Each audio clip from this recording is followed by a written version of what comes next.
Hola, mi amigos. ¿Cómo estás? Y'all ready por Noche UFC? What is going on, man? You're listening to Just My Two Cents. Welcome to my pregame for UFC 306, a.k.a. Noche UFC, a.k.a. Riyadh season. It's in the Vegas sphere and not in Mexico for those reasons. And UFC 306, Noche. Celebrating Mexican Independence Day, which is like Monday or something. I don't know if it's exactly on Saturday, but that is what it is in celebration of, even if it is not that exact day. I'm not sure. I am but a gringo, just gringo pendejo. But what's up, boys? I hope y'all are doing well. Welcome to the stream. Just going to be pre-gaming, getting hyped for these fights. I'm going to drop the link here soon and let Big Moiz and anybody else that I'm chill with that wants to come through, come in, chop it up. We're going to go through the fight card. I'll give you my picks and bets, and we will just get ready for this event. I hope y'all are doing good, though. Hope y'all having a good weekend and all that shit. Joey, first in the building, Bubba. Cheers to you. I will take a bong rip in honor of that. Shout out to my dude, Joey. Shout out to all the homies on the hottest new, well, it's not brand new, but if you haven't heard of it by now, you definitely haven't been watching this channel. Because I plug it pretty much every time I fucking can. Make sure y'all check out the Locker Room Talk podcast. Premieres every Tuesday night at 11 p.m. Eastern Standard Time on Pub Sports Radio. You can find your boy there. Joey has been a regular call-in on the show. We got some more parlays for you this week. It was a great episode. And it was a special episode. Make sure y'all check out the latest episode, man. Not only did we give out some, what I hope and I think are going to be some killer parlays and some great information and just some good entertainment, there was a special guest. So if y'all haven't checked out the latest episode, do that. I'll go ahead and spoil it for you. Chris Taco Padilla made an appearance. Shout out to Mills for coordinating that. But yeah, dude, that was a good time, man. Taco came on the show, talked about his latest fight, and a bunch of other shit, man. He is a really fucking chill dude. Like, you can tell he's a fighter. Like, you can tell he's a fucking badass, but he's also, like, some fighters, man, they just, like, they're very unapproachable, it seems, and, like, just, I don't know. But he's a fucking cool dude. So shout out to Taco Padilla for coming through, and definitely thank you for cashing that underdog bet for me. But yeah, man, great episode. And like I said, shout out to Big Show for making all these graphics and overlays, and he actually made that that graphic that I'm using for my my avatar this week. That was Big Show as well. So shout out to all the homies. Shout out to the whole pub. That is where I will be heading after this stream. But yeah, just doing the just handling the channel business right now. I'll drop the links here soon. Let's see. So yeah, man. Got a big event. Did the Locker Room Talk podcast Tuesday night. Wednesday night was another special episode. Different show though. Shout out to my dude Aaron the Dog, MMA. Make sure y'all check out his YouTube channel and subscribe if you're not already. His UFC breakdown show is every Wednesday night at 10 p.m. You can find your boy there in a rotating cast of characters.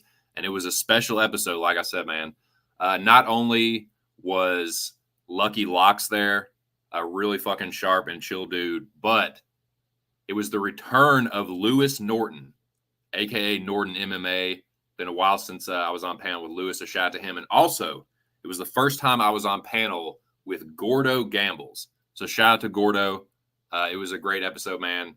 Killer panel. And yeah, Aaron did the fool with that one, man. So shout out to him and everyone that was there Wednesday night. It was a great show. And make sure you all subscribe to that channel if you are not already. Shout out to the whole fucking dome. The homies are always up in here strong. So I appreciate the support as usual.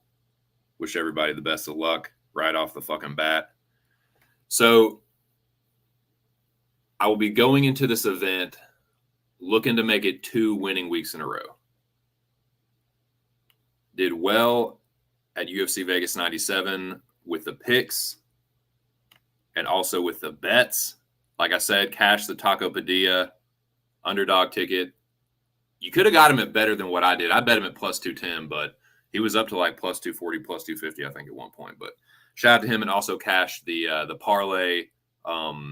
My leg had Gabriel Santos in it, and then we all agreed on it was Philly boys time. So yeah, Petrosky and Sean Brady came through, and so did Gabriel Santos. So I had a winning weekend. And boys, I am proud and very happy to tell you that I am no longer the Dana White Contender Series cooler for the time being. I did manage to get a win on Contender Series and break the cold streak. See if I can turn it into a winning streak. That's what I'm going to be looking to do at this UFC event, as well as next week on Contender Series. Also, man, make sure y'all tune into the Fight Companion on Tuesday nights at 8, I believe is when the fights start. But yeah, every Tuesday night at 8 on Pub Sports Radio, we're doing a Fight Companion just like we do every Saturday night. But like there was a special guest on the Locker Room Talk podcast, there's a special guest on the Fight Companion too. Randomly, Mike Beast Boy Davis was like in the chat, and I was like, is that the real Mike Davis? And he was like, yeah, it is. And then so Billy gave him the link, and Mike Davis came on, and he was on there for like, I want to say a good, like probably half the fucking fight. So shout out to him. He's a fucking cool dude as well. And yeah, so it was a good episode, man. So tune in. We're doing those every Tuesday night. Joey was there, and Joey and Billy have been doing a good job with those things, man. And I've been having a really good time calling the fights, and I finally got a fucking win. So yeah, man, I'll be back next week for sure. Now, that was Contender Series. So I had a winning week, Vegas 97, winning week on Contender Series, back barely up over 7 units. And my goal was to hit double-digit units at least by the end of the year. So looking to have a good weekend. Again, make it 2 weeks in a row for UFC events. Sans Contender Series. But yeah, man. So that is the update on that. Make sure y'all sign up for the contest. I actually put in my picks. I actually locked in my picks on Tapology and did my picks for the contest already. I did watch the weigh-ins yesterday. And there wasn't a ton to talk about. Like, everybody made weight.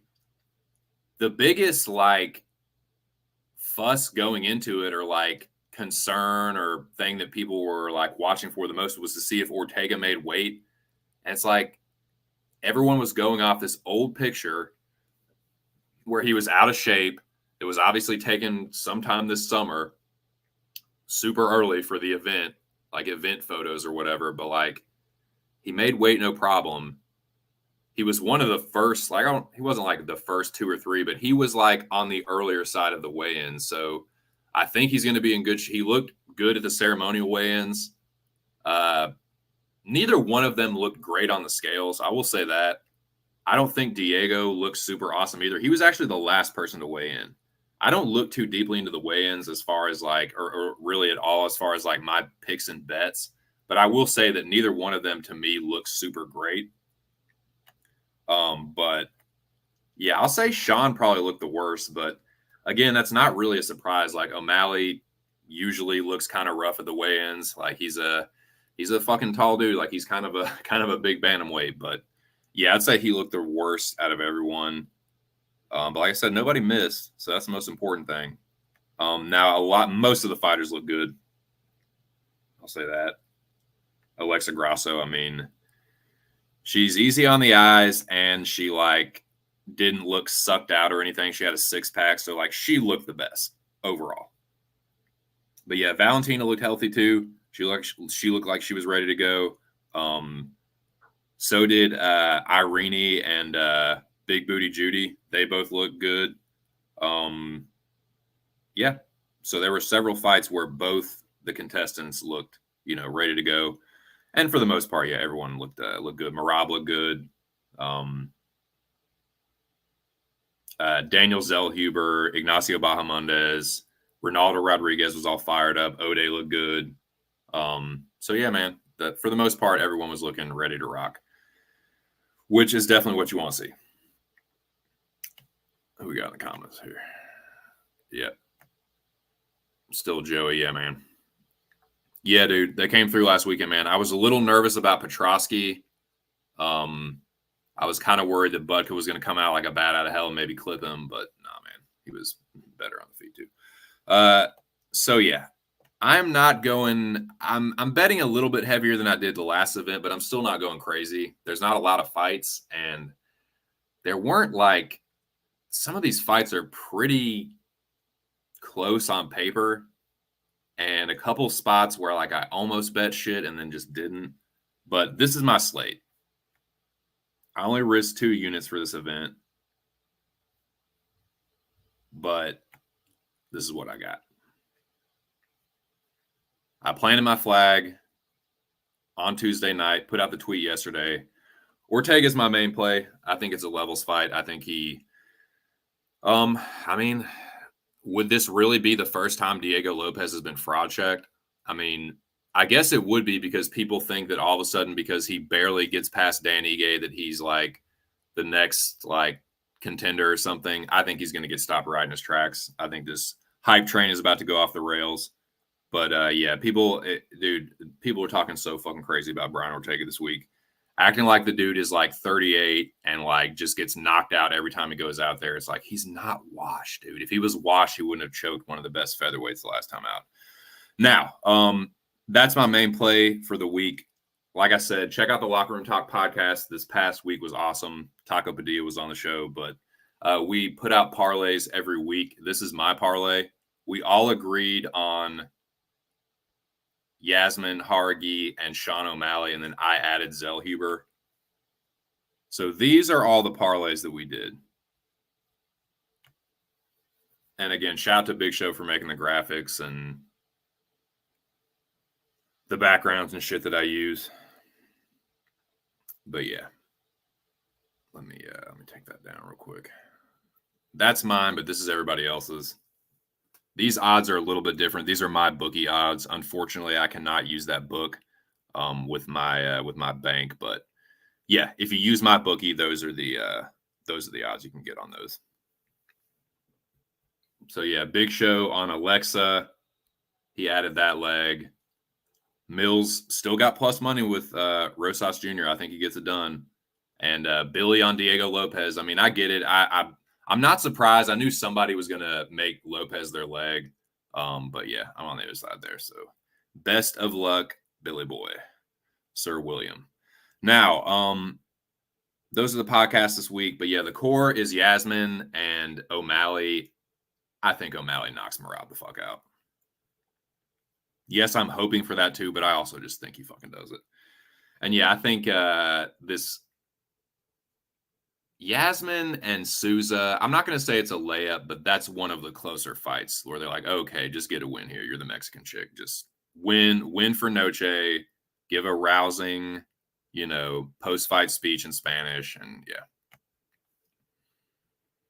that's what I think. What up, Gabriel? Good to see you, dude. Shout out to you, man. Appreciate you coming through. I know I'll see you later. So what up, Joey? What up, Noah? Chairez money line, Ortega money line, Yasmin KO. I love it. Oh, don't I know it, brother? Don't I know it? Dude, we are all going to be sweating that. Like, all my action comes down to like the last 3 fights. Really like the Coco and like the main event. If Ortega and O'Malley win, obviously Zellhuber and like Yasmin have to get it done too, but I think they do.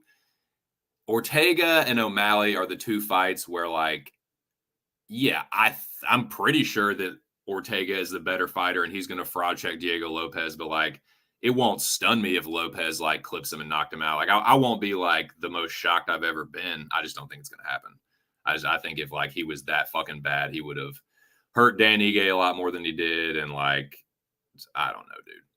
He wouldn't have lost to fucking Nate Richardson and these other fucking jobbers he's lost to. But anyways, man, enough about that. Yeah, O'Malley, I'm kind of the two I'm most nervous about are obviously Ortega and O'Malley.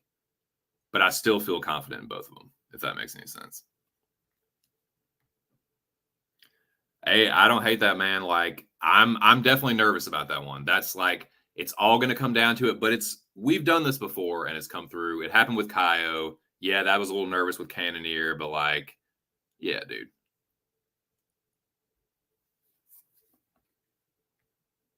I get it, man. Dude, I get it. Like, O'Malley started as the underdog. He got bet up to the favorite, and then everyone saw Merab as the underdog, and they're like, fuck that. And now he got bet back down. So, well, it's you. It's yourself, the big show. What up, boy?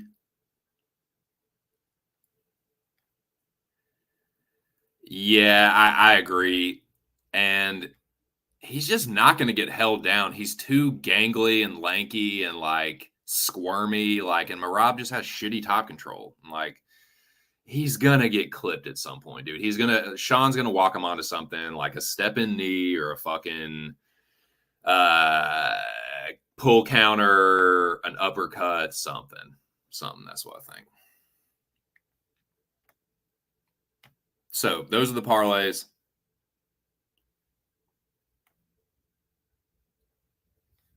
That is pretty much all the channel business. I did all my shout outs and follow this podcast and that podcast and check this show out and that show out. I did all of that.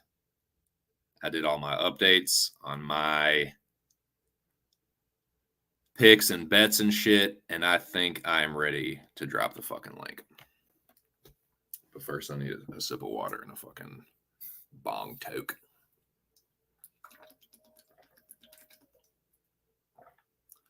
The weather's turning, boys. Air's getting cooler and crisper. Not quite as fucking brutally hot. Real nice, dude. We put out Halloween decorations today. The old lady likes to get after the holidays early. So I helped her put up some decorations and shit for Halloween coming up. Starting to get into the spirit. So let's get ready for No J UFC. Cheers, boys. Lemon splash, keeping your boy going per usual on these streams. It's my favorite sativa strain to like smoke for streaming. Basically my favorite strain for streaming. Lemon splash.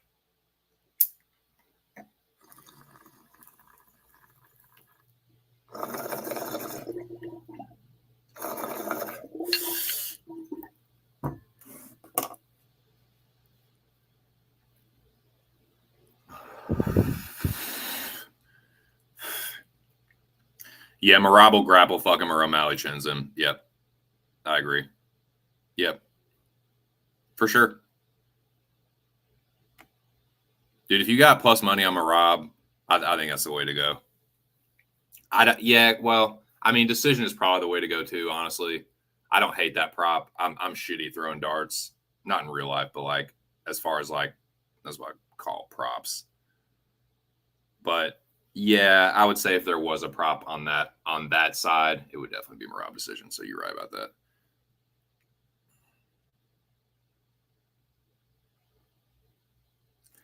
I could see Sean winning a decision. I just think it's like if he's winning the fight, if it's going his way, I think Merab gets knocked out.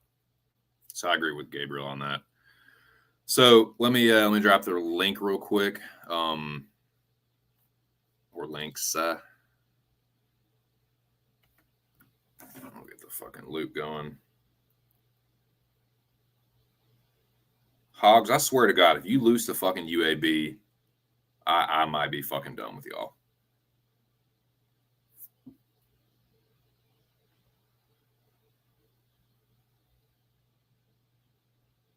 I mean, I can't be done with someone that's a part of me, but like, I'll be done watching them this season. I'll say that.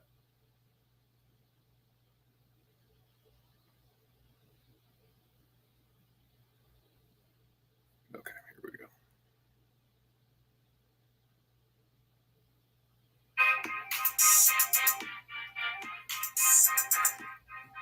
All right. Yeah, I appreciate everybody coming through, man. Just a little pre-fight hangout, a little pre-gaming.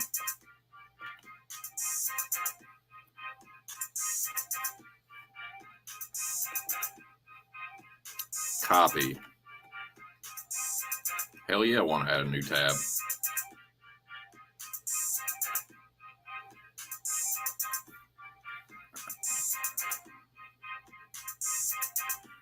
Okay. Let me give Mr. Audio here first dibs.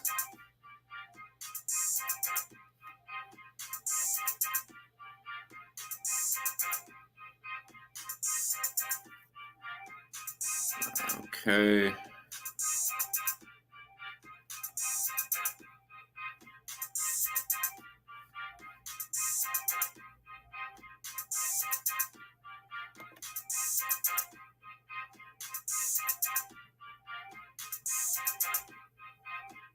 All right, there it goes in the dome.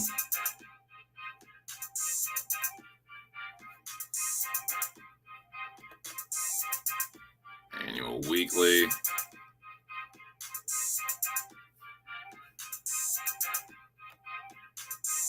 And the locker room talk group chat. Boom.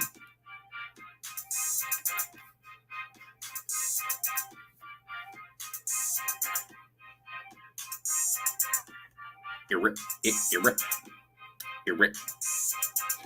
All right, enough of that.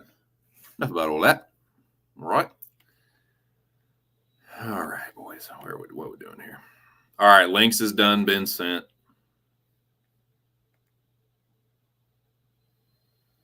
Nice. Well, you still got plus money on it. All right.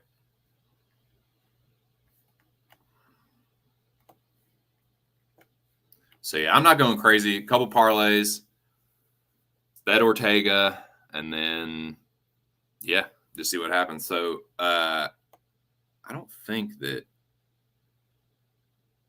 Oh, yeah, I did not drop all of my fucking slate, dude. I'm losing my fucking mind. I am losing my fucking mind. Bet Ortega. This was the Locker Room Talk podcast parlay. For the second week in a row, we got the duck race parlay. Shout out to Big Show for that. Shevchenko, Aldana, and Rodriguez were your win, place, and show. And we're going for 2 weeks. Hit last week. Looking to hit this week, too. Like I said, shout out to my dude, Aaron the Dog. Subscribe to his UFC breakdown. Check out his UFC breakdown show every Wednesday night at 10 p.m. and subscribe to his channel, Aaron the Dog MMA. That's what I was trying to say, but I said them both at the same time like a dumbass. Okay, but yeah, Aaron gives out a parlay every week. It's called the John Lee parlay. It's a 5-legger. It's got usually at least one underdog for 4 digits, and it's hit like 7 times this year. It's paid for itself over and over. So looking to hit that again this week. That is my full slate. Ortega, Locker Room Talk podcast parlay, Duck Race parlay, and the John Lee. That's my action. For the record. I know I'm not Mr. Third Party Tracked. Here we go. All right. I have a smart-mouthed Pakistani Norwegian that is trying to join, and I think that I will let him on the stream now. Hello, hello. How are you? Hello to you. I'm good. I'm good. Tired, but good. Yeah, you sound tired, Yeah, but I'm glad you're here.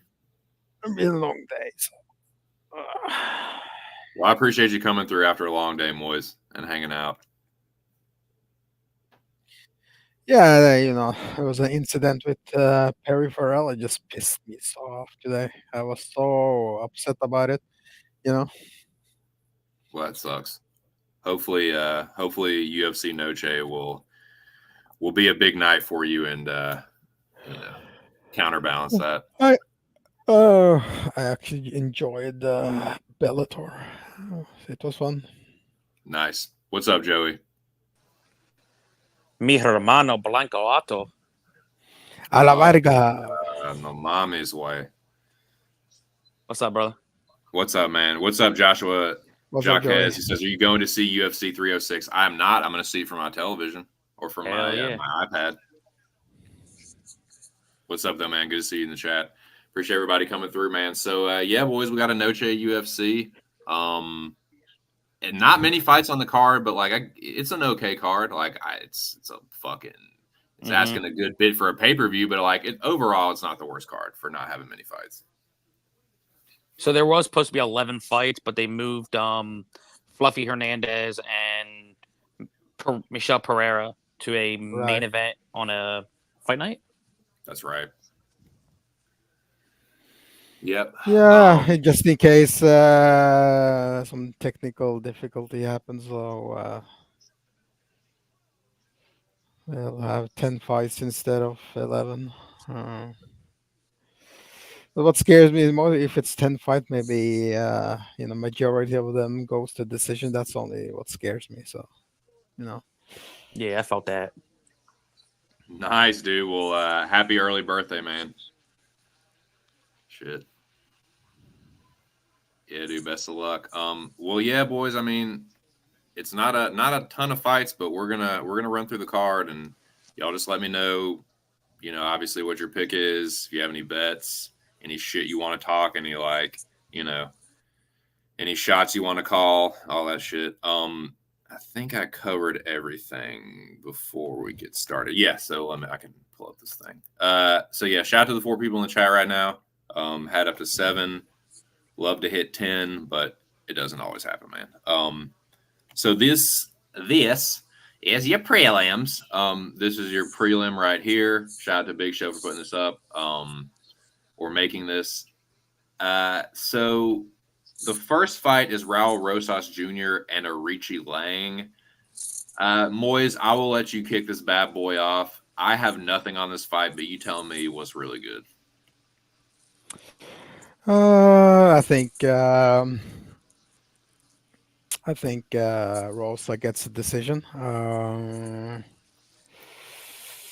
I don't like the angle of submission because Aruri, whatever he is, Chinaman, he trains that fight ready, and yes, yeah. So they don't usually get submitted. I mean, the only person from that gym who got submitted last year was only JSP. So yeah. So yeah, I'll say Rosa by 30-27. Nice. What do you think about this one, Joey?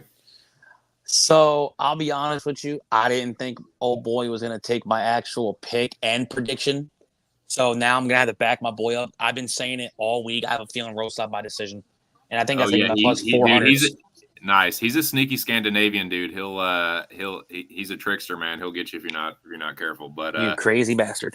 He is, man. But that's why I fuck with him too. Yeah, man. I mean, I think I'd pick submission. I know he's tough to submit. And Olivas was telling Moiz Mills was trying to get Brandon Olivas on the show Tuesday.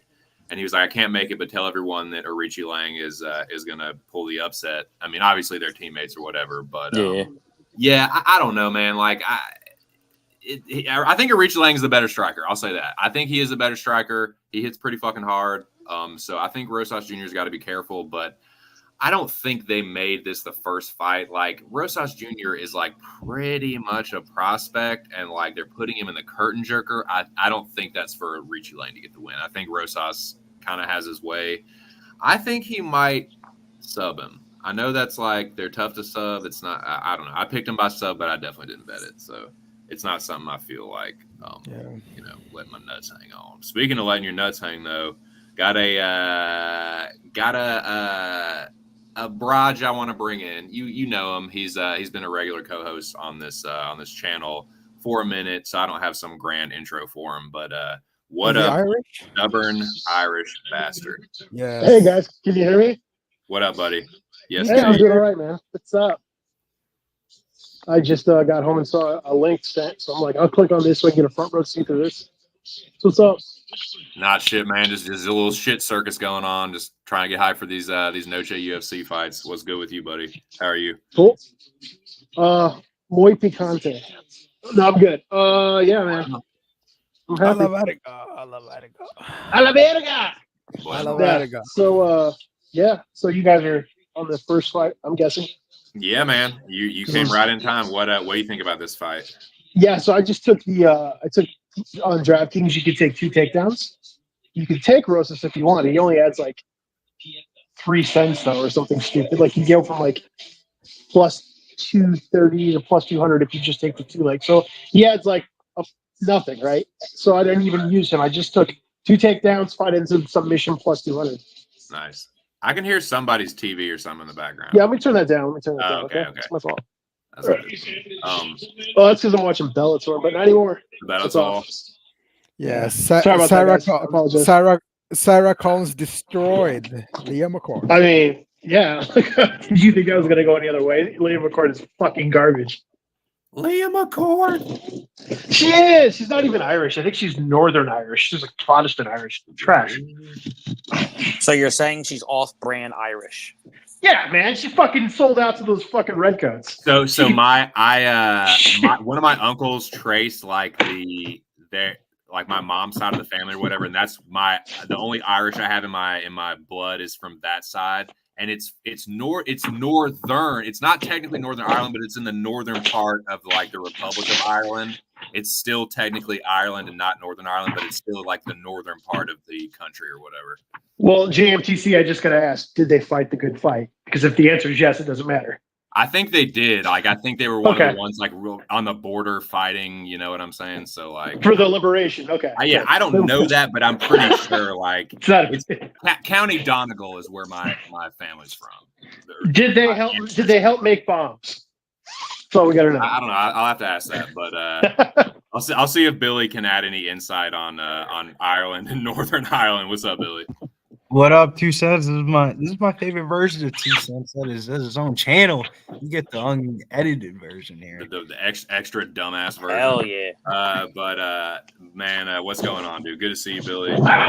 We're on the first fight, dude. Do you have any action on this one? Like, do you have any plays on the curtain jerker? Yeah, I ended up having a play on the curtain jerker. I've never lost quicker money in my life than betting on Liam McCord today. So, I got Raul Rojas. Why did you bet Liam McCord? Yeah, she sucks.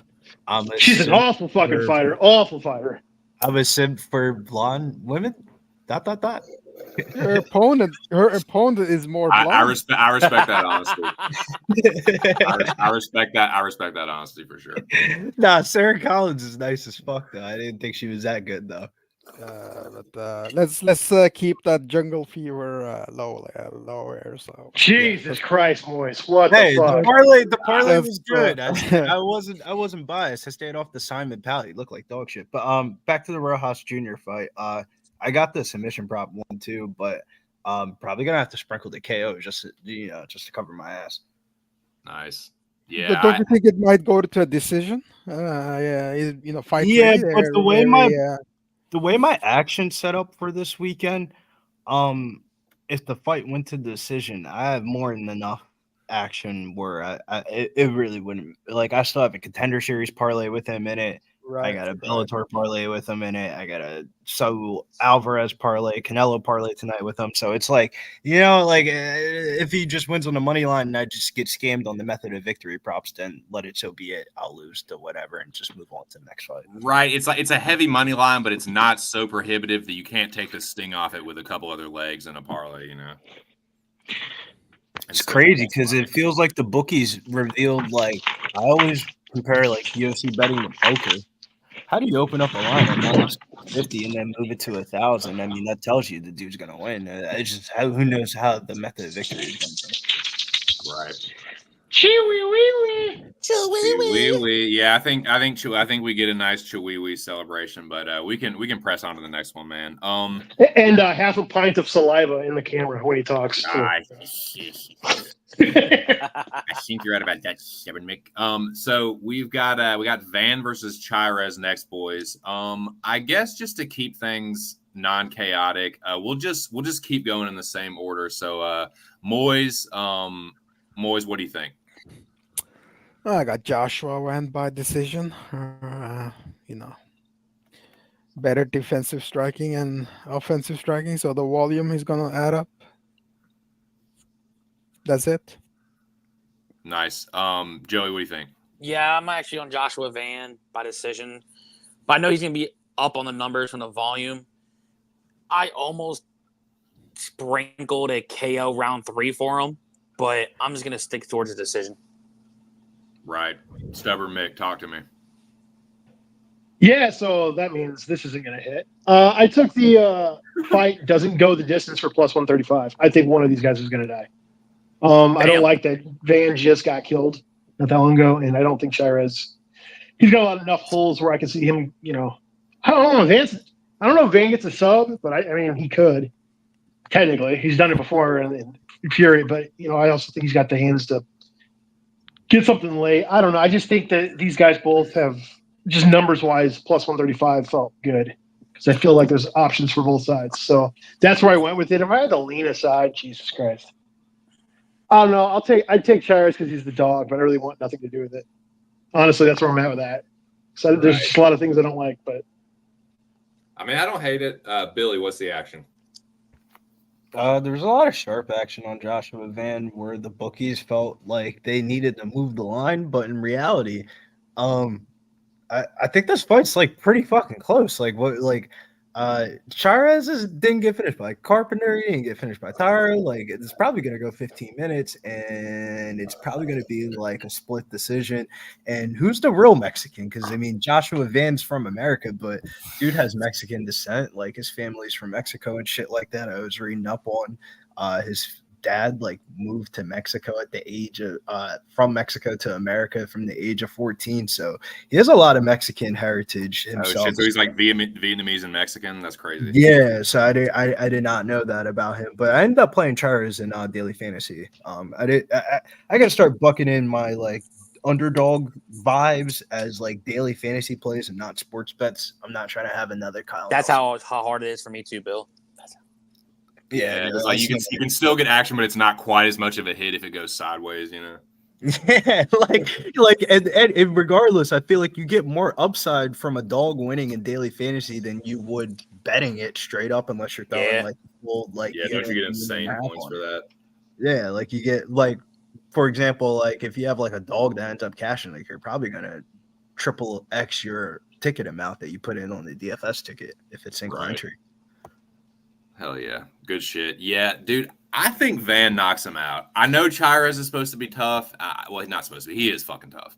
He's a Mexican fighter. He definitely shows the Mexican heart. But I think Van is going to come in looking to prove a point. Like, hey, I had that Charles Johnson fight. I got a little overeager. And I'm going to say he knocks Chirez out, but it's not something where I feel so confident in it that I can bet it. I can't lay the chalk on Van. I can't remember who said it, but yeah, I think he's coming back pretty soon. So it wouldn't surprise me if Chirez just rocked him out of the fucking blue with something where it's you wouldn't think he'd get rocked by it, and then he subs him or something. So I can't touch it. But Yeah, I'm gonna say Van actually rights the ship here and gets himself a big KO. But yeah, not feeling super strong about it. Just that's my pick. But yeah, that'll pretty much do it for that fight. The next fight is, let me see. Yasmin. It is the chick fight, yes.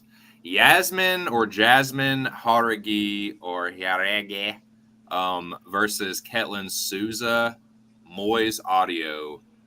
What is going to happen in this fight? You are muted if you're trying to talk right now. If you're not paying attention when it's your turn to talk, I'm very upset. No, I'm just kidding. What's up, Moiz? Talk to me. Yeah. No, first I was thinking Jasmine by decision. Then I saw Souza's last fight. I'm thinking, oh my god, if she's gonna get knocked out. So, Oh my God, baby. So I'll say Jasmine round 3. Oh my God, I love that, baby. Yeah. I think the volume is gonna add up, and Souza is gonna get tired. Oh my God, that's a great thing. I love that. Joey D, talk to me. I actually don't mind that round 3, but as any other degenerate, I picked Yasmin by decision. Let's fucking go. What do you think, Stubborn Mick? Yeah, I already took action on Yasmin in round 3. I had no idea that Moiz was doing that, but that's exactly right. Let's stick with it. Just because I like the line, but it's not. I wouldn't be surprised by decision either. But I definitely, that's the only action I have on this fight. I don't think, unless you're on the Ketlin side, I don't see why you would want to parlay that price. No, I love you, but I also hate you for saying that. I'm just saying, like, I'm not saying she's not going to win. I'm just saying, for me personally, that doesn't mean you do what you do. You know, for me, I wouldn't want to parlay. That's it. No, I'm sorry. I was joking with Noah in the chat. But no, I dude.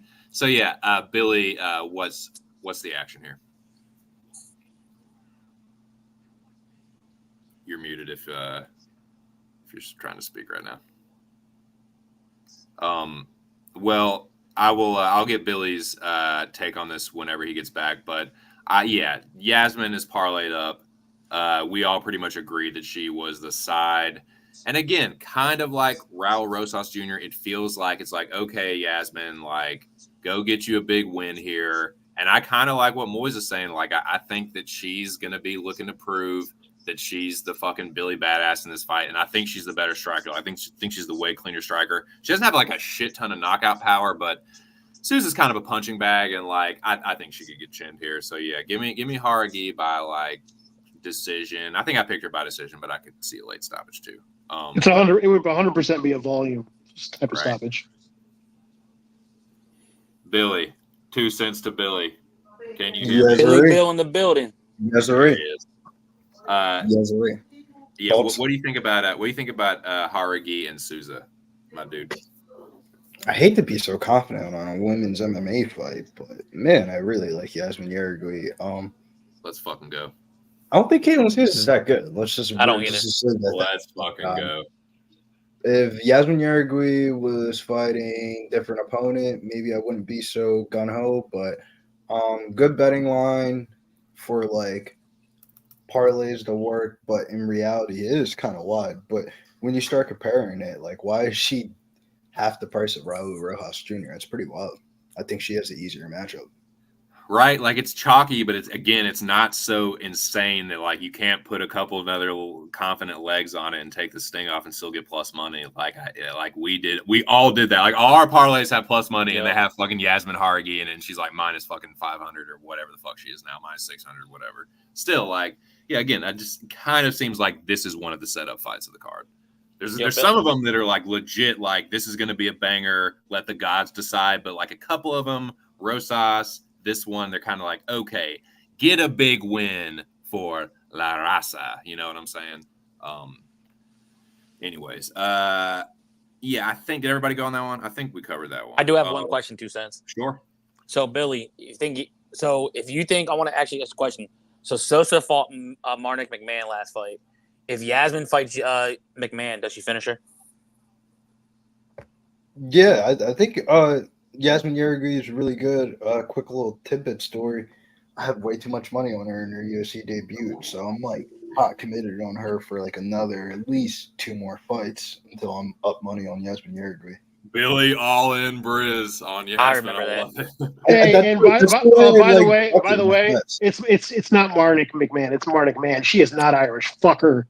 Man. She is not a part of my tribe. She is not a part of my tribe. That's Send that hilarious. bitch back to Nick got all Send that bristly bitch back to trying to claim Montana. Marnik. That is offensive. We do not claim Marnik Man. We do not want her, even though she might have a nice butt. That's about it. She got a tater. I will say that. Oh, Yes, she's you do. fucking horrible though. She's such a bad fighter. But yeah. So now speaking of ones where it's like it could really go either way, this is one of the 50-50 janks to me. Like Torres and Bahamondes, this is one of the fights I'm most excited for. I really wanted to bet Ignacio. I'll just go first on this one. I really wanted to bet Ignacio. I'm going to still pick him, but I think it's 50-50. There is definitely a chance. He is a little bit of a punching bag himself. And if Torres lands the right punch or elbow or whatever the fuck at the right time, Ignacio could get knocked out. So that's why I can't bet it. I don't like betting on fights where the other side, the dude could just get insta-killed, like, or the opponent could insta-kill him. So sometimes I do that, but I like to try and avoid that where I can. So, yeah, give me Ignacio Bahamondes by decision because I think that Torres – could have questionable cardio down the stretch, and Bahamondes is a very reliable point fighter to me, and he's going to have a reach advantage in this fight. So, yeah, give me Bahamondes, but I'm not. I get the Torres side, man. I'm not like, I'm not saying Bahamondes is like, one of the dogs of the week, but yeah, I'll take him here. Moiz Audio, shout out to the 10 in the building. Moiz Audio, tell me why I'm wrong.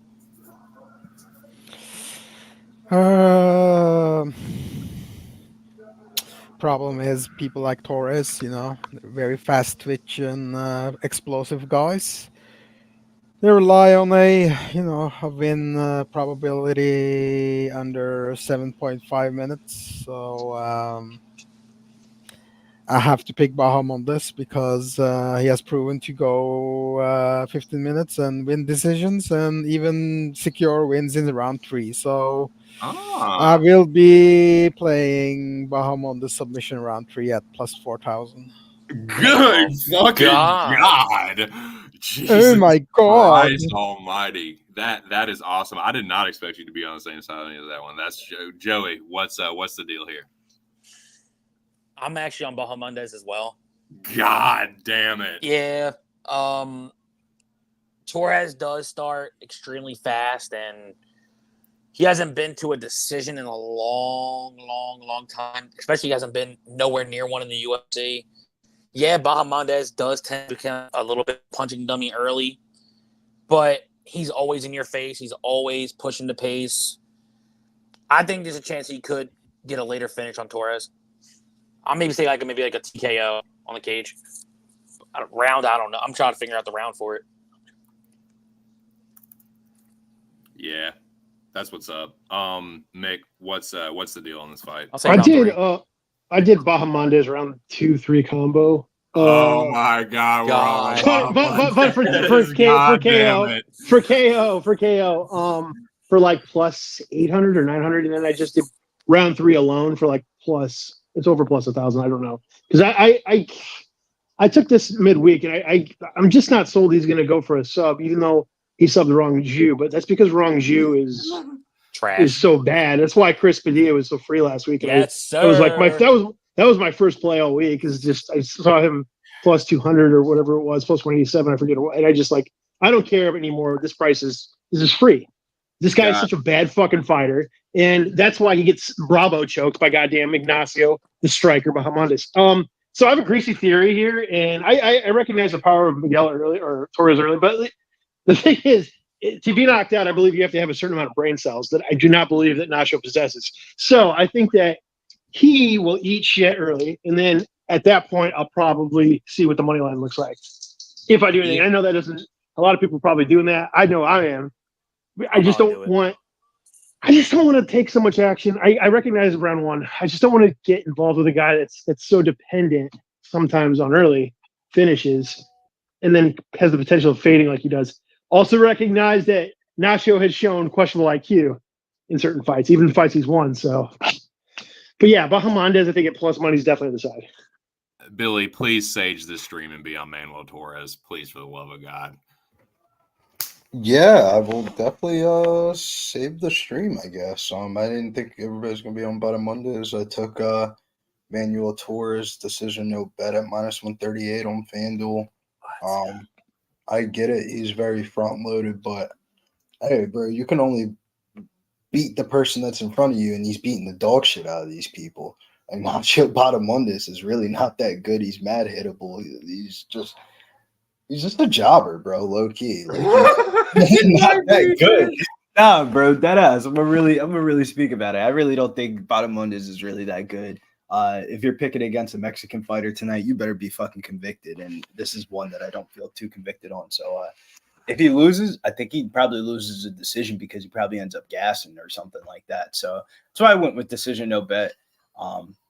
If Bahamondes wins in 2-3, I guess you guys would be cashing some crazy fucking tickets and not look like a square. Well, no, I'll tell you what. No, I'm glad that someone is on Torres because it does feel like a fucking 50-50 fight. Because like Bahamondes is super duper hittable, and also like we don't know that he's gonna death. Like we assume he's gonna death. We kind of seen him like get tired towards the end of some of these like first rounds, but like. I feel like everybody did that with Zach Reese. And I can see him like doing more damage in 1 and 2, gassing in the third, but still winning a split. So like that wouldn't totally shock me. That's why I didn't bet it, man. Like Bahamondes is way hittable, but I do think he's a better point fighter. So that's why I'm gonna pick him. And like he's got the reach advantage. I think this is gonna be a fucking great fight. This definitely has fight of the night potential. I'm very excited for it. Yeah, I mean it's going to be dependent upon how much action Nacho pushes back too. If he just sits there and tries to play it slow, yeah, then Torres could by decision, right? Or like Torres I'm by just gonna Rocky Balboa you, like still Robodo, like just get you can't just because a guy gasses doesn't mean I'm just gonna let him. Like we've seen that Josh Frem tried that, remember, and how'd that go against Petrosky? Like that doesn't work. You got to engage back. So if Nacho does the bullshit he's done before in certain fights, like a Ludwig Klein fight, what a bad performance. If he does not push the action needed, then he lets Manuel Torres, control the fight. Obviously, King, you're fucking looking real sweet. Right. Yeah, I think that one's dope, man. So I'll just wish everyone best of luck on that. But we can press forward.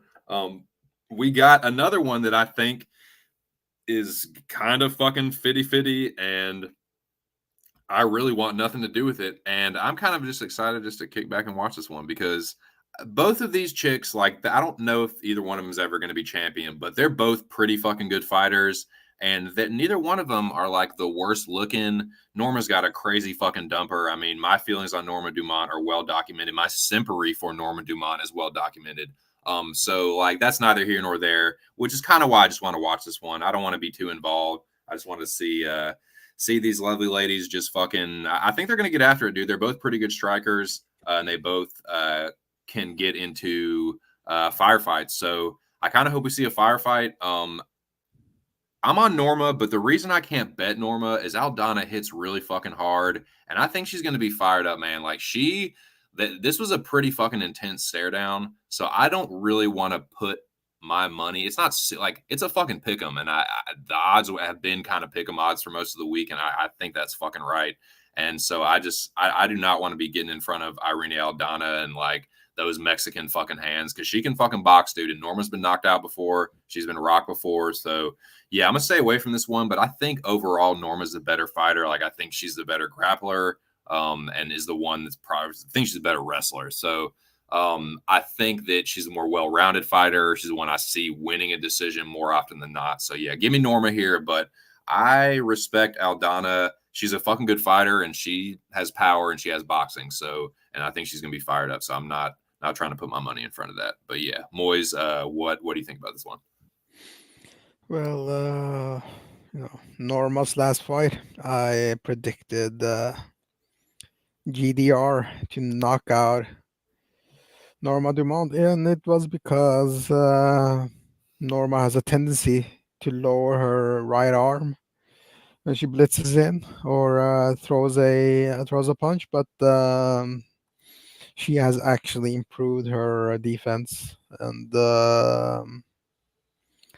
I think she wins. I think she, over 15 minutes, she'll do enough to win. So Aldana might do some stupid stuff. So yeah,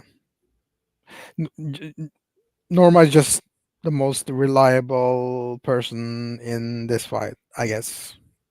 That's fair enough. Lobby, do you think you fucking know me, bro? Yeah, I do like a fucking 2 cents loves a fat woman's ass. Yeah, What yeah, can I say? and Noah, and I can back up my pick by trusting in Noah's fat ass theory. So there you go. I mean, this is a well tested theory. This is it's almost not a theory at this point. It's almost kind of like almost a law of nature, not quite. It is not that we don't quite have empirical evidence, but like it's getting there, dude. MMA This is gospel. this theory has been tested and tested and tested. Is like if these peer reviews come back good, I don't know. I think we might have some here, boys. So I don't know. We'll see. But yeah, I'd say it's a working theory by God. So yeah, let's go, Big Booty Judy. Joey T, what is the action on this fight?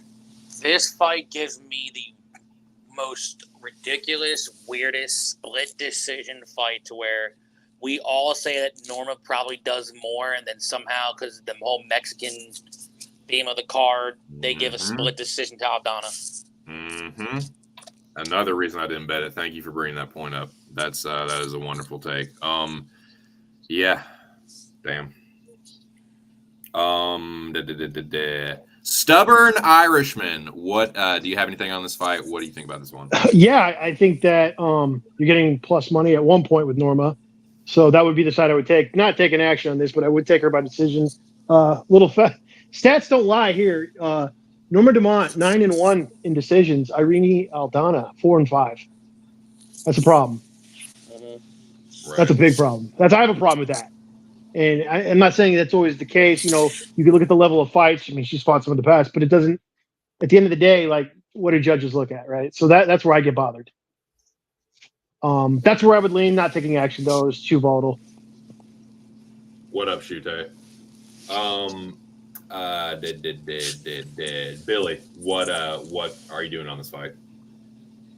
In the beginning of the week when we did the Billy boy. podcast, I was on Dumont, but I ended up switching my pick. This was probably one of the only fights I ended up switching my pick on this week. And my switch to pick ratio has been fucking good. And I ran the tape back. Aldana's about to beat the bitch, about to beat the brakes off this bitch. I wouldn't be shocked if she knocks her out. God. But I ended up moving on Aldana minus 104. Nice, dude. I like it. That's dude. I can fucking totes my goat see that happening. It is exactly why. I could see Norma getting robbed. I could see her getting fucking chinned. I think Irina Aldana is going to be full of vinegar and piss in this fight, and I don't want nothing to fucking do with it. But yeah, I think Dumont's win condition is like her win margin is like a very small reflected to the price tag, and it's a pick 'em. I think Aldana has way more ways to win, actually. Now that Aldana's a big bitch too, man. She was a little bit bigger than Norma. 36 years you know, old. the foot fetish fans are going to be in attendance for that one. I know, yeah. I'm gonna still go with Norma though. I just think she's all around a little bit better. But I'm gonna wish you the best luck. I'm not getting involved in that. But yeah, I think that's a good fight. Pretty good chick fight. So we can move forward though. That is the prelims, gentlemen. Now I do not have these in order. That's my fault. What is Damn it. I know.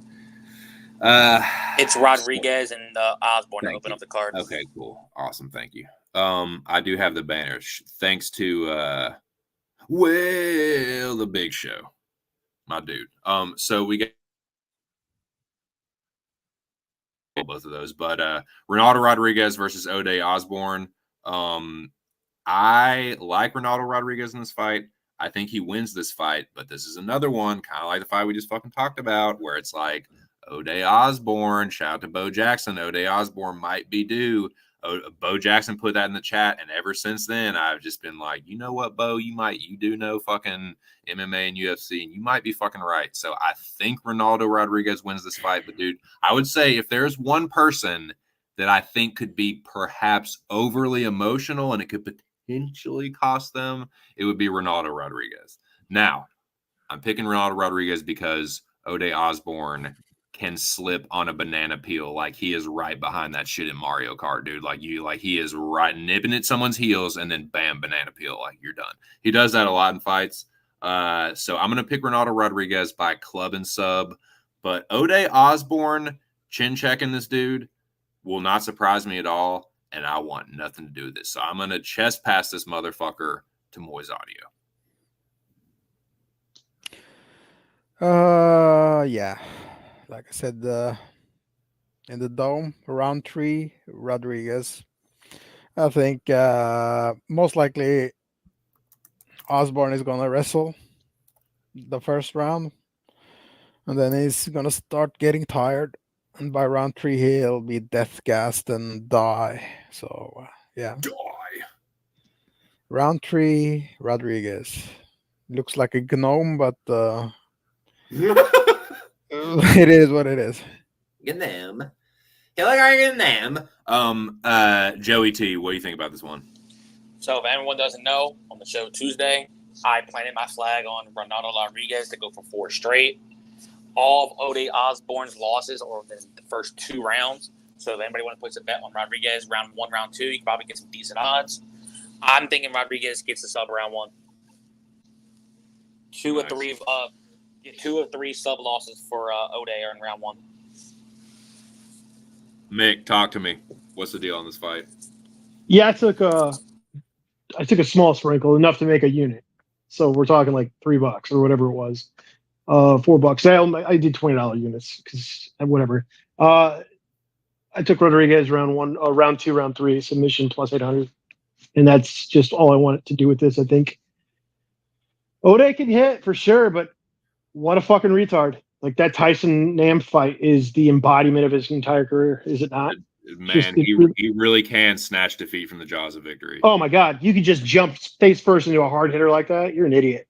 So wouldn't even be shocked if he lost by KO. Honestly, that's why I just sprinkled the sub. Don't hate. I mean, he definitely could get subbed round 1. There's no doubt about that. So is what it is. I just sprinkled I wouldn't say planted my flag, just enough to make a unit if it hits. If it doesn't, whatever. Pack of gum. Right. That's it. Sir William Brizzle, what is the action on this fight? Good sir. This is one that a lot of people DM me about because we were on a little lazy boy in that UFC debut against Bondar, but that was more of a Bondar fade and a Rodriguez back. I think this fight's a lot closer than what people are kind of projecting.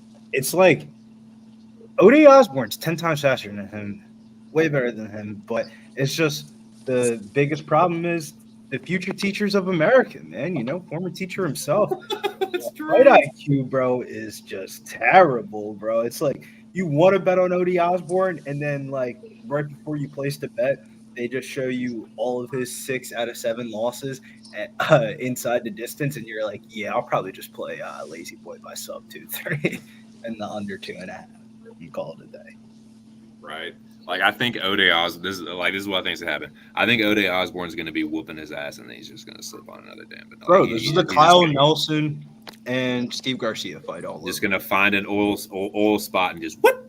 Yeah, and I'm not trying to lose my money on that. Yeah, I mean, and honestly, for a guy like Lazy Boy to be minus 130, minus 140 this week at certain points, it's like, I think it speaks to how skilled that O'Day is when you look at him and watch him fight when he's doing well, and then just how bad he is.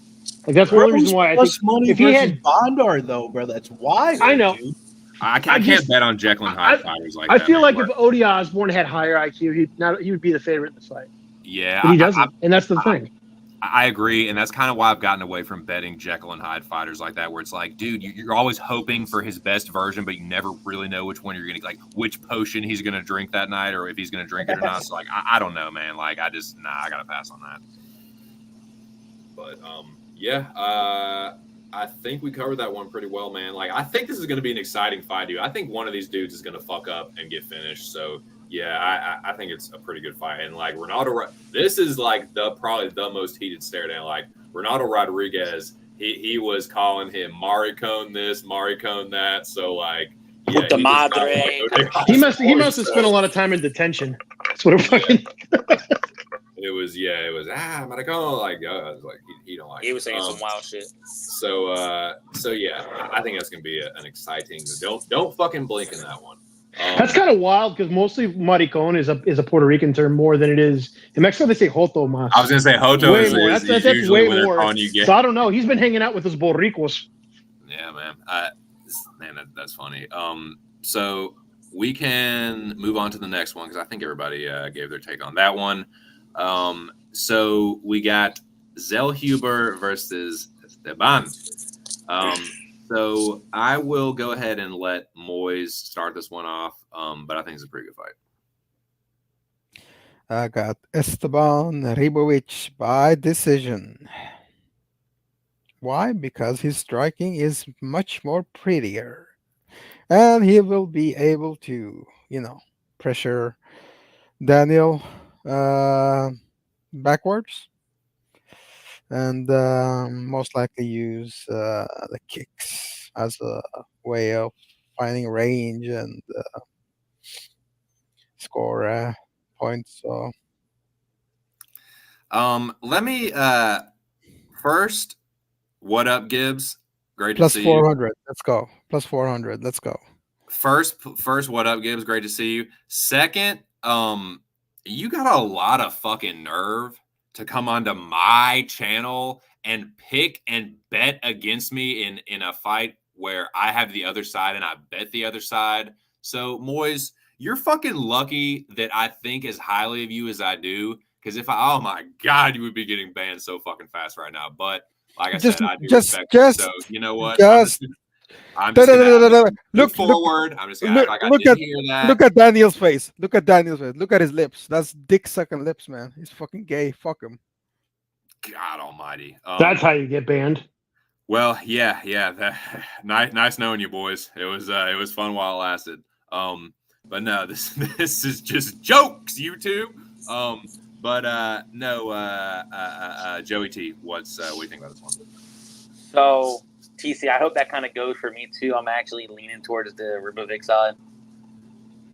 Yeah, it does go for you. And again, like I respect you, but like I'm furious right now. I don't know, but I do love you, boys. And the only thing I feel like if any big all good. Mexican favorite was going to lose, I don't know why I'm feeling Zellhuber could be like the parlay buster out of like the remaining like bigger favorite of the Mexicans for tonight. Because Ribovic does come with forward pressure. He has more power in his hands. He's more precise with his strikes. His kicks are nasty as shit. And we've seen lately he does mix in his takedowns now, which we've seen Zellhuber can get taken down. I'd say I don't know. Maybe by like a TKO on the ground, maybe, but I say if it's close, I think Zellhuber could get a split, but I got Ribovic. Method, I want to say some kind of. I think he's a better grappler too. So, but who knows? I don't got no bad plays. Primarily a DFS play. I'm on Ribovic. Okay, Mick. Well, can you add to my fucking building slow? Well, not slow. It was rapidly building rage. I said this. It's funny because what Joey just said. I said this on Aaron's stream in the chat, and I said it a lot this week in our little back chats. Like, I do feel like Zellhuber could possibly be the nut buster in the parlays because he's at that certain price where it's like minus 225. That's great, blah blah blah. But I do think he's going to win, and a couple reasons. I think that reach is going to end up being problematic later on. I do think I have him in a Hail Mary leg. I think on that stupid parlay I posted to pick $10 to win 1,000. But it's like I think it's like Zellhuber over 2.5 rounds. I don't think he's going to knock him out. I think his win condition is probably going to be. I don't think he's going to sub him like he did. Who was it? Giagos is who he subbed last time. Mm-hmm. Giagos. Yeah. I don't think that's happening.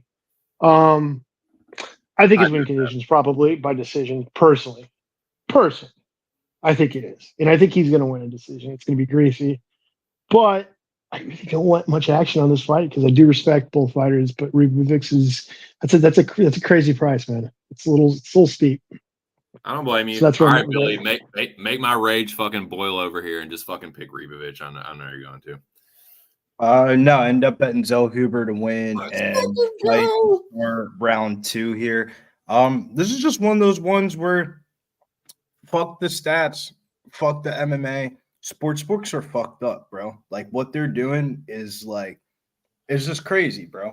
They open up this line months in advance. They get good information about the line. The line gets slapped for Daniel Zellhuber one direction to the point where it got as high as 250. And then they started seeing buyback action on Ribovics.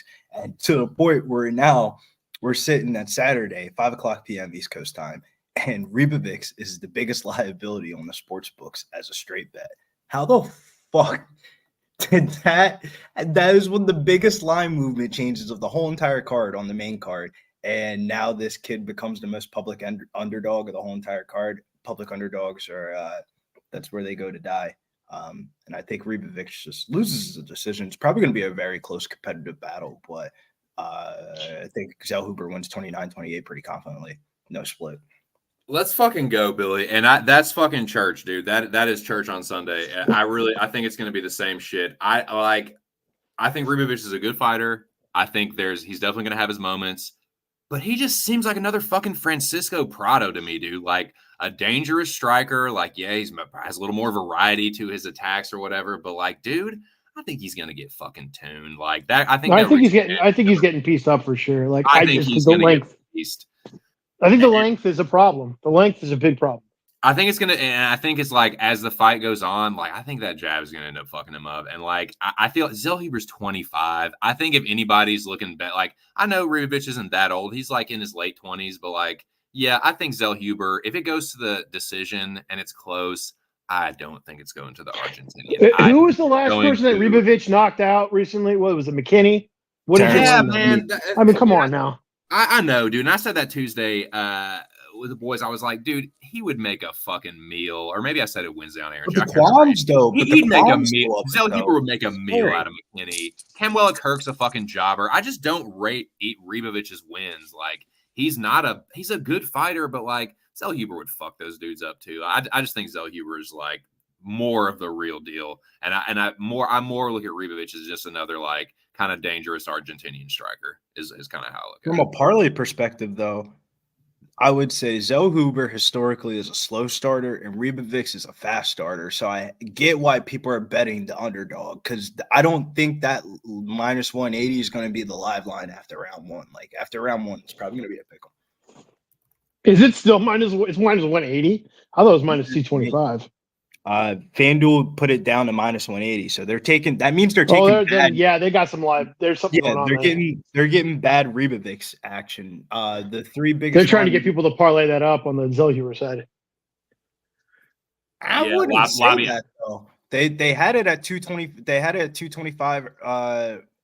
Like beginning of the week, then they moved it to 250 because they're getting slammed on it, and then they started getting hit the other way with Ribovics money line bets to the point where they really moved it. I mean, it's a sketchy fight. I wouldn't want to have it in a parlay, I'll tell you that. But I wouldn't parlay the side, obviously. No fucking way. But yeah, I'll parlay. They definitely want some. If they moved it that much, they want action. They want action on the other side. If they moved it that much, I think he's gonna paint Buddy up.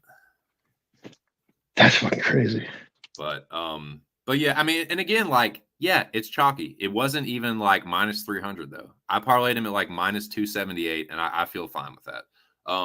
In a three-legger, like it's plus like I got like plus 199 for my parlay. I think if you did it on my bookie, you can get like hold on, I got the fucking parlay sheet right here. Yeah, my bookie. On my bookie, it's let me get Lobby's comment down real quick.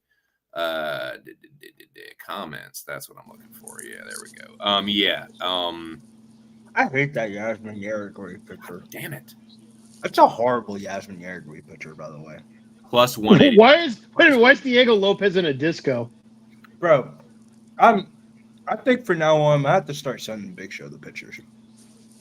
We watch out, man. Big Show gonna bonk y'all's heads together. I think Diego Lopez is listening to ABBA. Look at that fucking picture.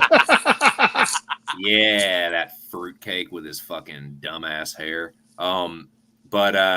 Yeah, so I think we can. Speaking of that, let's move on to that fucking old Coco. Let's talk about that fucking co-main event. Look at Yasmin's face, bro. That doesn't even look. That looks like the most filtered picture of her. That doesn't even look like her at all. I want to see. Bill, you know that's her Tinder picture. I want to see your double baggy black eyes. That's the girl I'm betting on. Who's a bigger lesbian, Yasmin Yergi or Diego Lopez?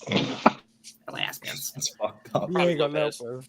Dude, he looks like the fucking lead singer of Hawthorne Heights. So we got Ortega and Lopez. It's no secret, man. I'm on Ortega. That is my play. Shout out to Sports Fanatic Gibbs. He's been doing the best bet tally in the dome. So I'm looking to get back into champ status. I was the reigning champ for a while, and I've been overtaken by I can't remember the dude's name. Some else with sports. Anyways, yeah, give me Ortega here. I think this is a levels fight. I think people saying Ortega is washed are fucking hoping and wishing. And I don't think, again, like, if I hear Brian Ortega get compared to Dan Ige one more time, I'm just going to fucking snap for real. They're a different level of fighter. Like, Lopez, Burrito, Dan Ige, like Bill Algeo, those dudes are not on Brian Ortega's level. Or people were talking all this shit about Ortega missing weight and all this dumb shit. It's like, dude, he made weight just fine, and he rehydrated quicker than anybody. So yeah, let me well, not anybody, but he was one of the earlier dudes to weigh in. So yeah, I don't think that's going to be a problem. I think Brian Ortega is an elite fighter, and Ortega and Diego Lopez is a good fighter. I think he's going to show the levels here. So yeah, give me Ortega plus 150. Yeah, again, Diego Lopez is a good fighter. Dan Ige is a good win, but Dan Ige, like, he got handled pretty easily by Korean Zombie. In the fight before that, Brian fucked Chan up. So we're just talking about different tiers here, boys. So yeah, levels, T-City, let's fucking go. Moiz audio. You are up, my dude. Yeah. Hold on a second. Yeah. I'm with Lopez, but I do believe Lopez wins the first 7.5 minutes, and then Brian wins the last part. So the fight will first and foremost go to a decision, which is plus money, and second, it will most likely end up in a split. So you can get good numbers on those props and don't have to worry about which side you're on. Just yeah, I think it. Yeah, I think Lopez is a fast starter, and Ortega will pick up the pace from second half of second round. So yeah, so there you go. I think that's a pretty fucking good breakdown. I hate that at all. Joey T, talk to me. What do you think about this one? So, as anybody knows, I know Billy knows, I've been on Diego Lopes since the Contender Series, but Ortega's been one of my dudes since day one. This ain't a cakewalk. I will be the first one to say it. If people think it's a cakewalk, I think you're full of shit. But I have a feeling that, as old boy just broke down, I think the fight's going to be close, and I think the fight does go to decision. If I had to pick one, eyes closed, I'm not betting. I'll probably say a close decision to Lopes. But my heart is going out for Ortega, though. Fair enough. Stubborn Mick, talk to us. First of all, what a great fucking fight. I just want to say that off the rip. It's a great matchup. Either side you're on, I don't think it's a bad one. I'm not like solely convicted. I took Ortega the first fight, and I was really happy to see that they didn't end up doing that fight because he looked like shit. And when I found out he couldn't make the weight, I was even, or couldn't rehydrate or whatever was going on. I was really happy that the fight didn't continue. But I was a little shocked with Diego in the round 3 because Danny Gay clearly won that round, and that's from Danny Gay off the couch. Yes, he was in training, but not for that fight. And to have your mental, and I get it goes a little bit with like that for Diego, but he was like literally about to fight, and then Dan has completely just switching his mind, showing how game he is for the company. I get that, but I get it's for both sides. I do get that. That being said, I'm a degenerate when it comes to things I like on prices. When I saw Brian Ortega for a sub round 3 at plus 3,500, I had to. I just couldn't help myself. And I also put I'm on Ortega.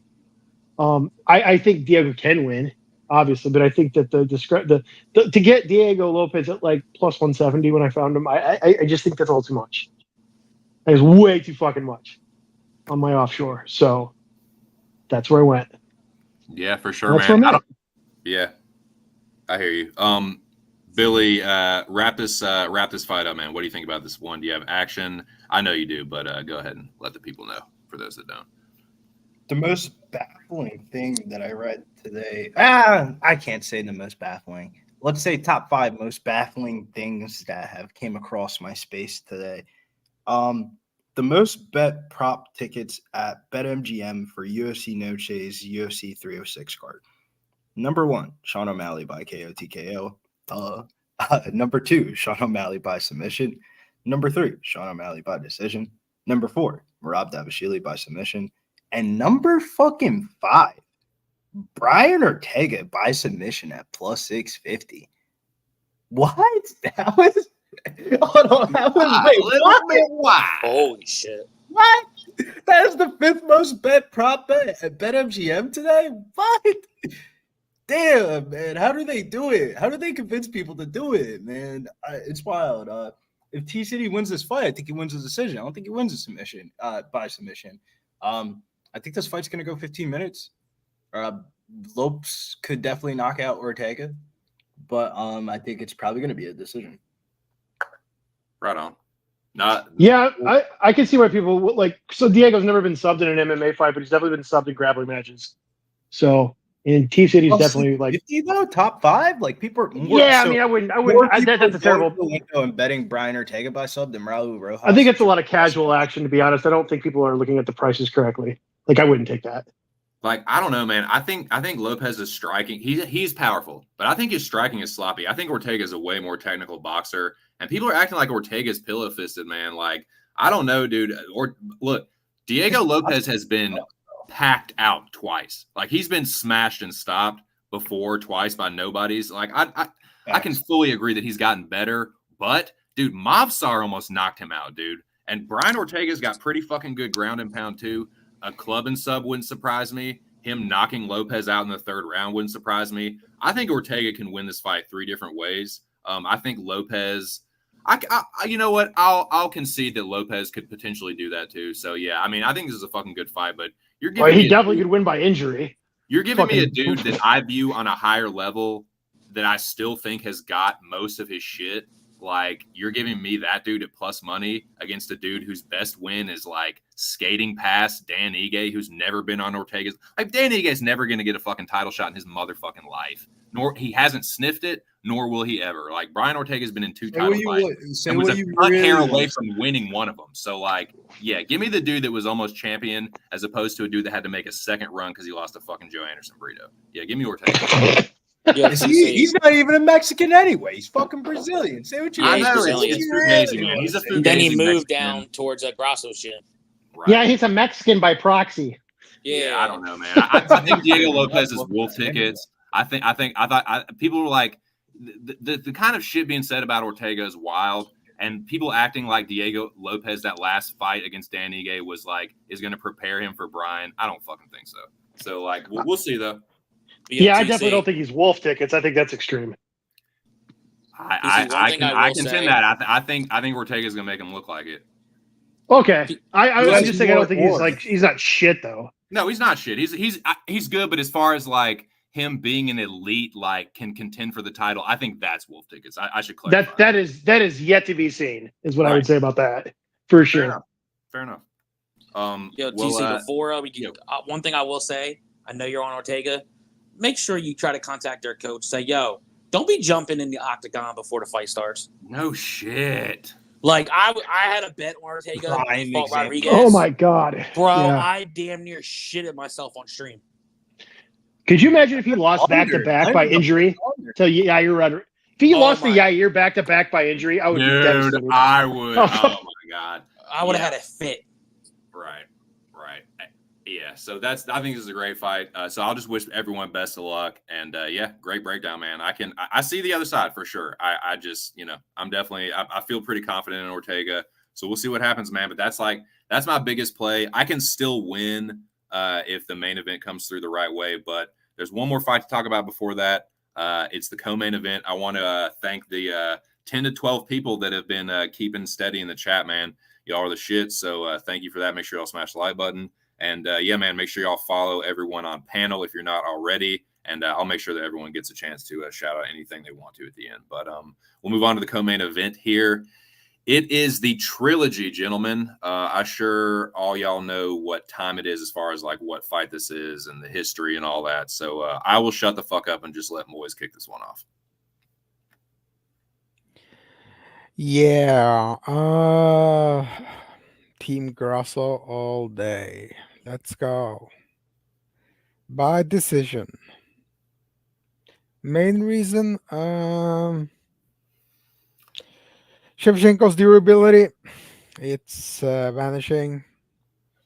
She is attempting at least 20 takedowns now on Grasso, so her takedown entries will be more predictable. And Valentina is a counter striker, so she tried switching it up last time, but she didn't have any success. So she was raised as a counter striker, while her sister was raised as a offensive, aggressive striker. So you can't change that overnight. So I got Grasso by decision, faster hands. So yeah, better durability, better grappling. Let's go. No more. Fuck Valentina. God. They were both raised communists, by the way. Great. All right, so we got a couple of pinkos here showing down in the co-main. Joey T, what do you think about this one?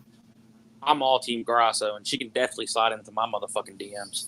Oh my! So I'm just saying, bro. She can call me Poppy all she want. But legitimately, like, I would love to see her put a stamp on it and get like another finish. But I think it's Grasso by decision. Grasso by decision seems to be. But hey, man, one thing I would like what if she got her own takedown, and what if she got another submission win? I'd like to see that personally, but I think it's gonna be decision. One good turn deserves another. It wouldn't stun me. Irishman, what do you think? As the husband of a Colombian wife, Poppy would be more of the Caribbean. She would actually call you kind of Nielsen. Anyways, so back to this fight. Yeah. Wait, can you say that one more time? What'd she call me? Cariñoso, darling. Oh, I mean, I'm down for that too, Shit. Poppy's definitely more of the like Dominican, República Dominicana. So yeah, here's the thing. She'd call you Rico Suave. Shevchenko actually looked better in the first fight than the second fight, even though she got subbed. If you watch that fight back, it's crazy how each time I think Grasso's been more competitive, even in the draw. I thought she fought better than she did when she got the sub, even though she got the sub. Does that make sense? Like, as the fight built, yeah, it was crazy. So I think that's the trend we're going with. And I think that Grasso's reasonably priced. I didn't take action, get why people would. I'm on the Grasso side. I do think it's going to be a decision. Nice. What do you think, Billy? I kind of agree with the same exact take of like, I feel like Grasso has gotten better in each fight, but Valentina just keeps on fucking losing. But I made a promise to myself. I'm not going to bet on women's MMA fights that I actually think both chicks are sexually attractive, so I'm not throwing any money on this fight. Usually you bet on the uglier chick, but I mean, who's uglier? I don't want to. I don't think neither one, but damn. The blonde hair strikes against Billy again. I will say Valentina might be into some crazy ass shit, man. I can't imagine what her personal life is like behind the cameras. I think she's a psychopath in real life. She is probably wild. She goes to the gun range the whole probably time. Wild in the sack, dude. That's hilarious. You think she's a psychopath? Yeah, I think she's probably like shooting you at like fucking BB guns, having you all tied up, and you're like, yeah, I don't know. She does go to the gun range a lot, though. She could have the fucked up like sex dungeon shit. I don't know. She's first of no. She's a still virgin, so let's go. She definitely has a steel dildo she calls the bullet. No, that's negative. Dildo. Negative Ghost Rider on that one. That's what happens. You let Ben talk about. I'll be buying the pay-per-view, as I'm sure everyone else will on stream and in the chat, right? Right?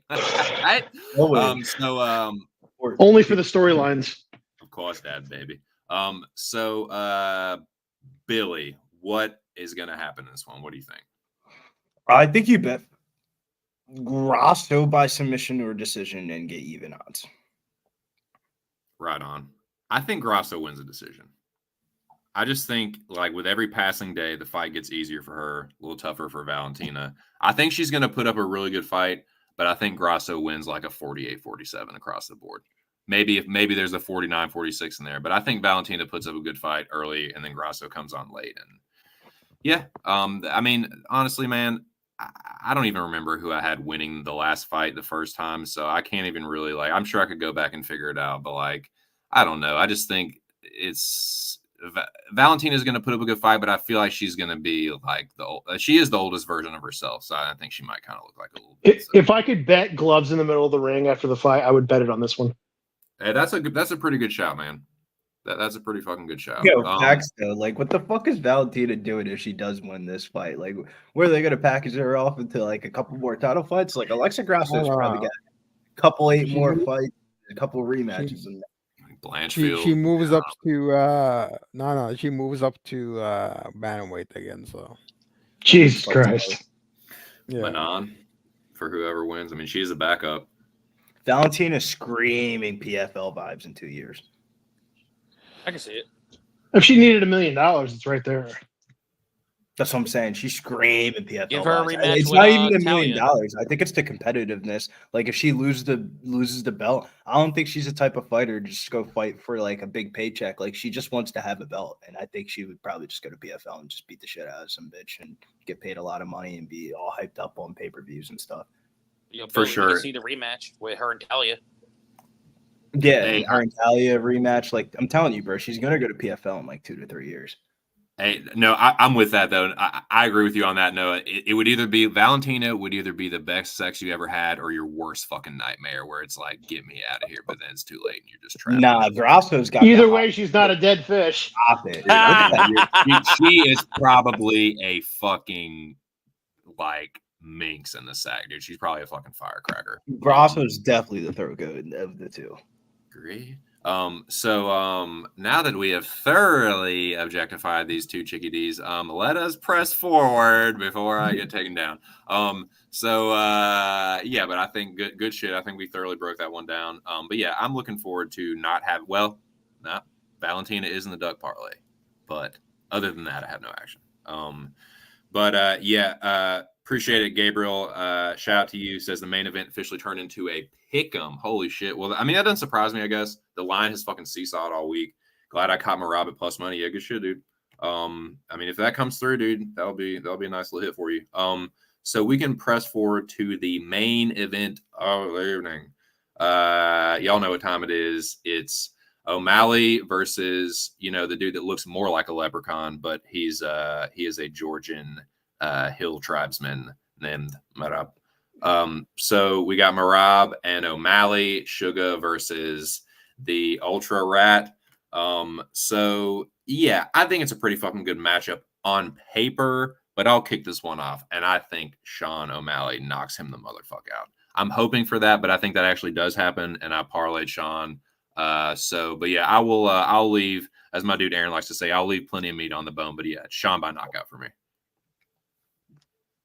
I got Marab all day. Fuck you fucking piece of shit. I fucking Father's plan. So go for a low single and switch to the double and take his back and confuse him. Look at his fucking hair, this Sean guy. I'll fucking kill you right now. Who walks around with hair like that? Dennis Rodman. I mean, you got it braided now, though, bruh. There's a story. If you go to Amsterdam, there's something called green light district where you can smoke all the shit you want. Then you have the red light district where you can enjoy yourself a woman, and there's a blue light district where people like Sean are there. So he belongs there in the blue light district. So He But might dude, he's look. gonna have all that shit, all them cornrows. All this shit's gonna look tight. Yeah, so fuck the tranny. So we get Mera by decision. So yeah, and you. Let's go.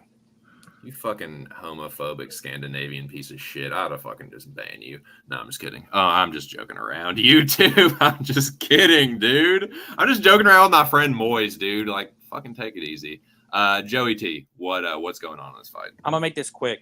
Sean O'Malley by absolute fatality of a knockout. Let's fucking go. Stubborn Mick, what's the deal? Fuck this uncircumcised Euro. I don't think there's any benefit to the UFC for Merab to win this fight. I see none. I see zero. Can you win it? I mean, if all things are equal, yeah, I think you absolutely can. Jeez, it just feels like Sean's going to win this fight. I can't give you a reason why. It just doesn't make sense why they would. I don't see the benefit. I'll tell you what, though, I do think that him fighting Peter Yan and knowing what it's like to fight a guy like that really helps him here. I think this is the first time he fought a guy like this. It'd be a problem.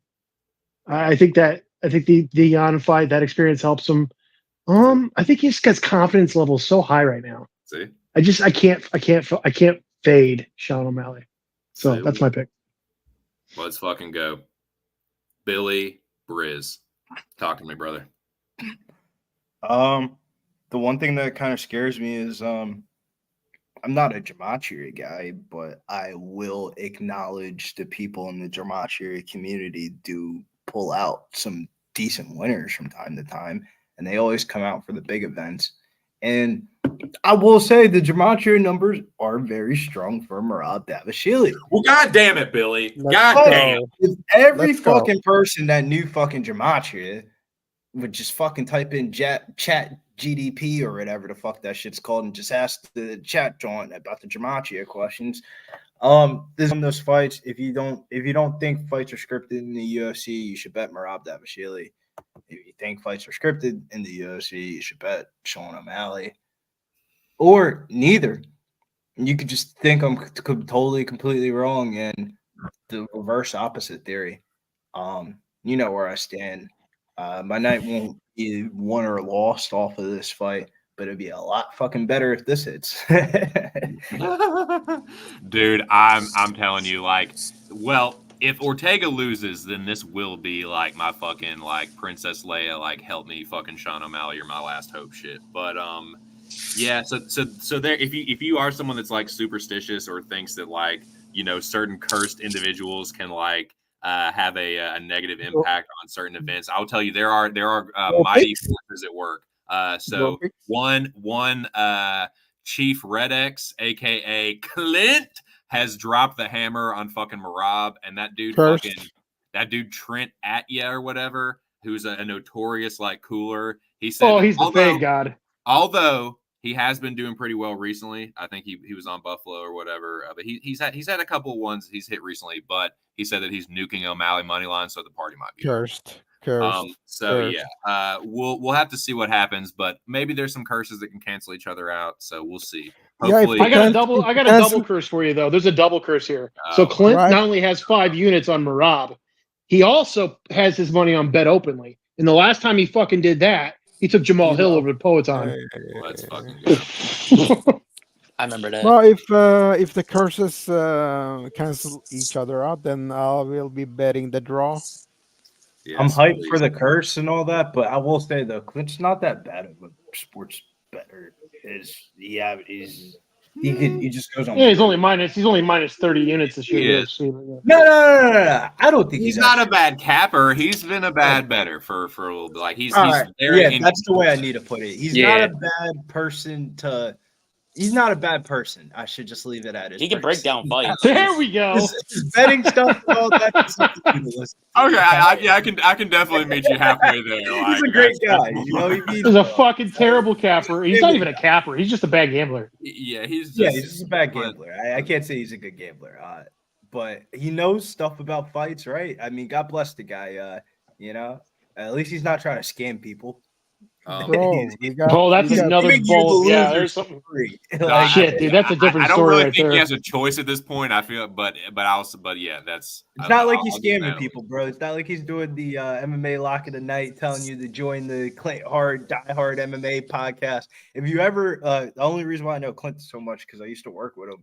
He says in the beginning of his podcast, "Don't ever take my bets as gambling advice." And like, boy, is that true? Is Luck of the Night still alive, or did he die, or? He's still alive, man. He's still alive. I don't know how he's doing, but he's still alive. At least he's not Anyways, doing that type we've of definitely sullied this stream enough talking about those fucking characters. But anyways, man, that's the card, boys. We made it through the fucking card.